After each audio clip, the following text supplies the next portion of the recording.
The segment is huge. Rick's return gets a 5.4 rating, easily the highest of the night. It beat Raw head to head, which was only doing a 3.8. We're going to play that segment just a minute and get your reaction. But coming out of this, it does feel like this momentum after such a big moment, it doesn't really last long. Eric and Rick, let their real life tensions lead into an angle, which is going to ultimately lead to them having a match at Starrcade later that year, which I can't believe. Eric wins. Eric Bischoff beat Ric Flair at Starrcade. That's a real sentence. And then the next night on Nitro, they have a rematch.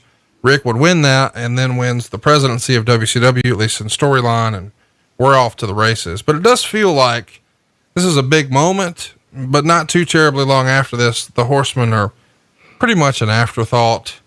Did you sort of know that coming in and felt like this is it? I mean, you said this was it, like this is going to be our last run, but did you know when you're standing in the ring that night, just based on the way Goldberg had caught on and the way the NWO was so hot and all the political behind the scenes wrangling, this is probably the last big hurrah, this very moment, and it's all downhill from here?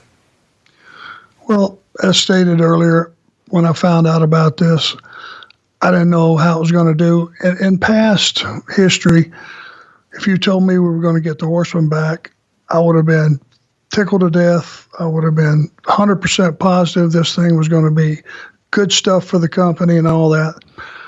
I didn't have any confidence in that. I knew that it was just going to be a placeholder for other guys that needed to get over, and which is fine for me. My career had long since been over. I don't think it was fair for those guys because they were, Dean Malenko and Chris are so talented, and Mongo was such a character, and Ric Flair's Ric Flair. I thought if you wanted to light a fire under it, you could have, but I didn't have a lot of confidence that it was going to happen.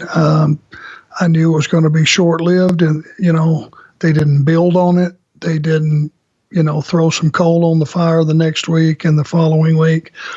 So it was what it was. It was a one-off. It was a great Monday night in Greenville, and it was great for the people at home watching.